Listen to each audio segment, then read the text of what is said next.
This is not my line. This is her night line. Her line. It's fight night bitches. When you were sitting there in the courtroom, you didn't testify. She testified, and there was a lot of conflicting stories of, did you have sexual intercourse with him, or did you have oral sex with him?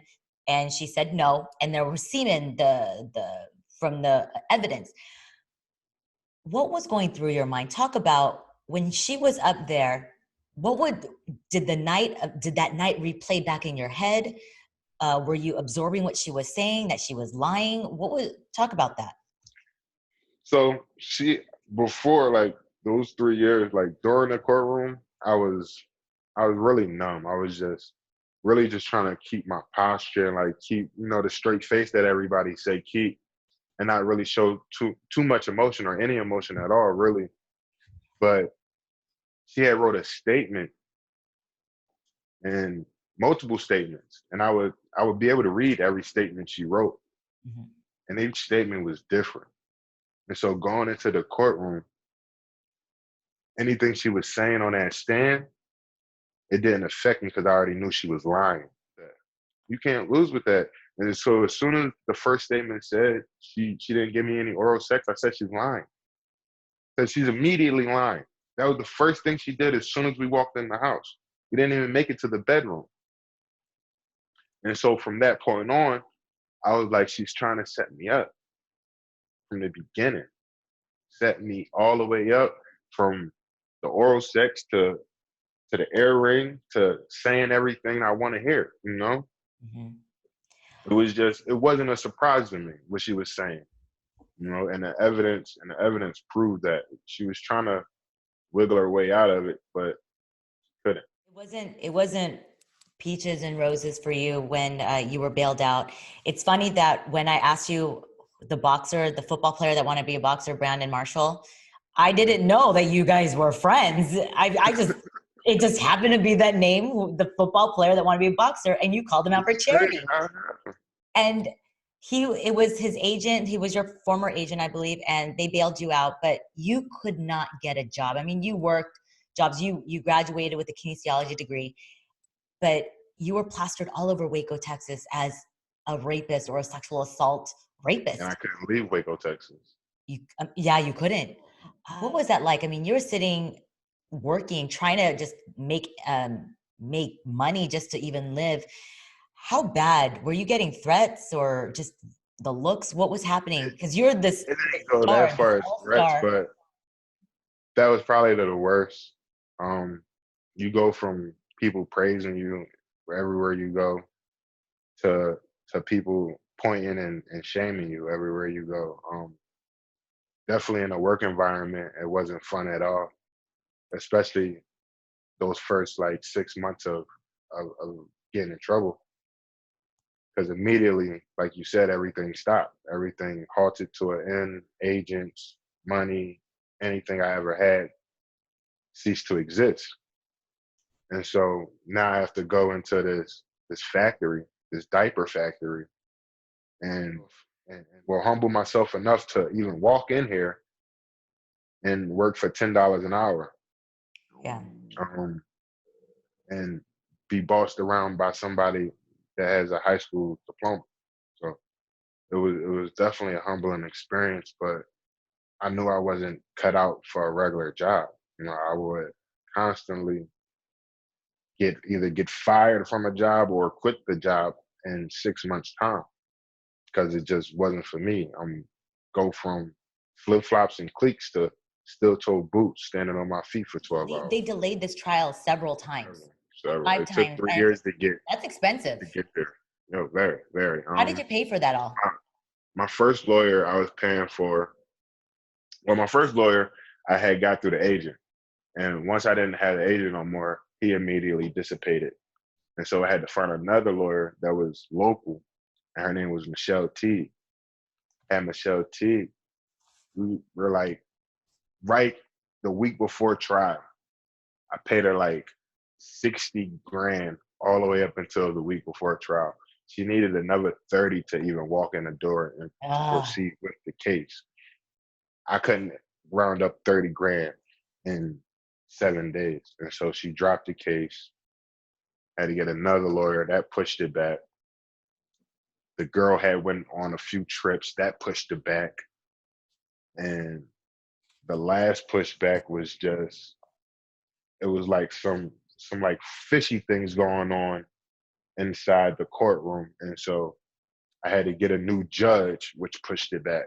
Oh, okay. Well, that's good that you were able to recognize that, because your outcome may have been different. We don't know. Now, February 28th, 2019.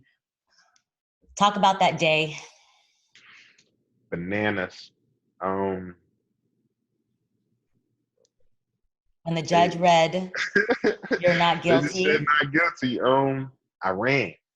You That ran? was that was first instinct. I just ran. You ran, Like and they weren't even finished reading the entire verdict? nah, he just said not guilty, and that's all I needed to hear. So I should have ran to the left where the doors was, but the cops was there. And so the closest door to me was the judge chambers. You went into So the judge chambers? Hey, I didn't know. Oh, okay. Like, You just first went door. instinct, like, not guilty, door, exit, let's go. But I ran in there and broke down immediately. Just dropped to my knees and really just thank God. Because no matter how innocent you think you are, when you don't know, it's still a scary moment, Like, I have crazy faith, but faith at that time couldn't help me because it's not in God's hands anymore. It's in these 12 people's hands right here. Did the girl try to appeal it? And because I know she made a statement that they didn't present their evidence well enough, and based on the allegations that were made, did she try to appeal? No, she didn't even come in the courtroom to hear the deliberation. So from that point of view, I knew she knew she lost. Mm-hmm. I knew she knew she wasn't up for the task. But if somebody did that to me, I want to see what happens to them. I want to see how they feel when you get that sentence. She accused you, and it was vindicated that you were not guilty. Do you feel that you're still in a prison within yourself? Because she can't go to jail for lying, but this ruined your life. I mean, you were supposed to be drafted. You lost friends, you lost family. People were already judging you, saying that you were guilty before you were even proven not guilty. Even like the jobs, just doing your dream job of the NFL. Did you feel that you're still in this prison within yourself? And do you forgive her? NFL, do I forgive her? Mm-hmm. That's a good question. I haven't yet. No, I haven't. Just for the simple fact that it's not easy. It's not an easy thing. It's not an easy thing to do. It took me to my first year at Baylor to forgive my mother for everything she's done. So your mother, she was HIV positive. She's okay? Mm-hmm. She good? Yeah. She's still HIV positive. She will have HIV for the rest of her life. But I just had to forgive her for everything she done towards me, and indirectly and directly. So, it's just a process. I haven't yet forgave this young lady. If this lady comes out and writes you a letter apologizing for everything that's happened, whether it was true or not, but just apologizing, do you think you would have to sit on that, or you think you would just? I could probably forgive her, but it ain't gonna take an apology. It ain't gonna take an apology for me to forgive her. I'm gonna have to do that on my own time. Yeah.